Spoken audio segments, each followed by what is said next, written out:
fonctionne la passion identitaire islamiste qui embrasse un large éventail d'attitudes et de postures, de figures, allant du simple défenseur zélé de l'islam aux djihadistes prêts à tuer, à se faire tuer.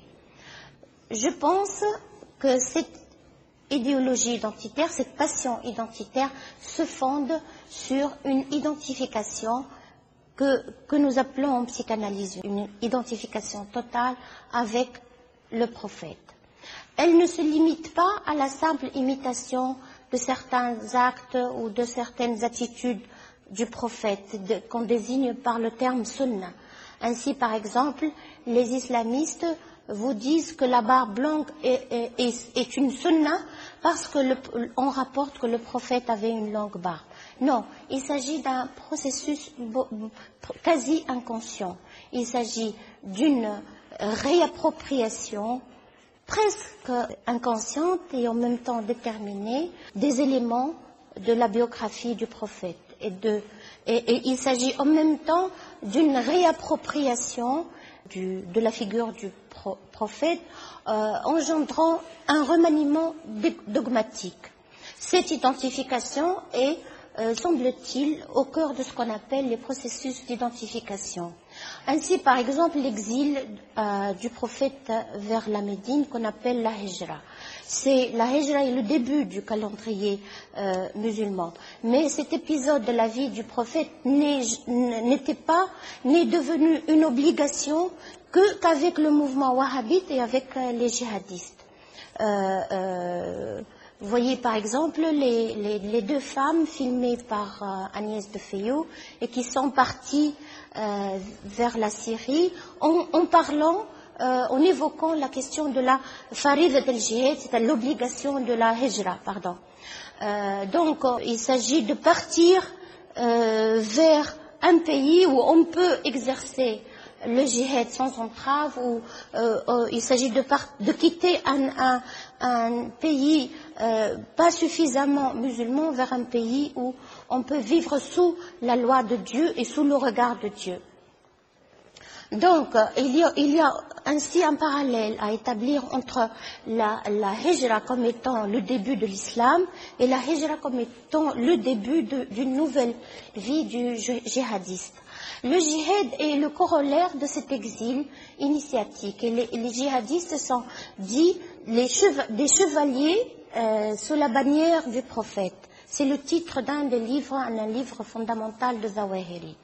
Le djihad est aussi le fruit d'un remaniement au sein du corps dogmatique islamique parce que le djihad n'était pas une obligation.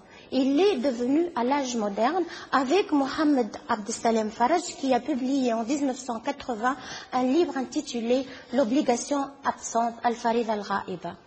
Un autre trait prophétique a fait l'objet d'une réappropriation moderne, c'est la puissance sexuelle attribuée au prophète. On raconte que le prophète avait la puissance sexuelle de 40 hommes et qu'il faisait le tour de ces femmes en une nuit, par exemple.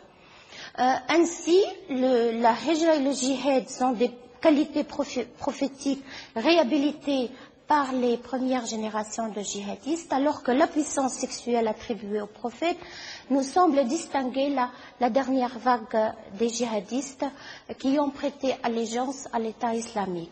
Il n'est pas anodin que cet État islamique a institutionnalisé l'esclavage sexuel et que à la figure des veuves noires des martyrs de la Qarida est venue cette figure a été remplacée en quelque sorte par la figure de la djihadiste du sexe. C'est une identification totale au prophète. Si par exemple le prophète a égorgé une seule fois son ennemi, les daïchites érigent l'égorgement en méthode. Si le prophète a détruit les palmiers de la tribu Bani Nazir, on procède, on détruit les installations de l'industrie pétrolière. Cette identification totale, extrême, qui se déroule à un moment où une sortie de la religion s'opère est un mécanisme de défense qui vient compléter une composante narrative, à savoir le mythe de la perte. Il y a eu une catastrophe pour les islamistes. L'abolition du califat, l'accord de Sykes-Picot, le tarissement des sources de la Oumma, le corps de la Oumma qui a subi une souillure. Donc il y a un corps symbolique qui a été souillé et qui doit être sauvé. Donc c'est pour cela qu'on essaie de se réapproprier la figure d'un fondateur conquérant, qui est le prophète, qui se mue en un vengeur tout-puissant. Donc on réinvente le prophète, on essaie d'en faire un héros qui ressemble beaucoup aux héros tout-puissants des dessins animés.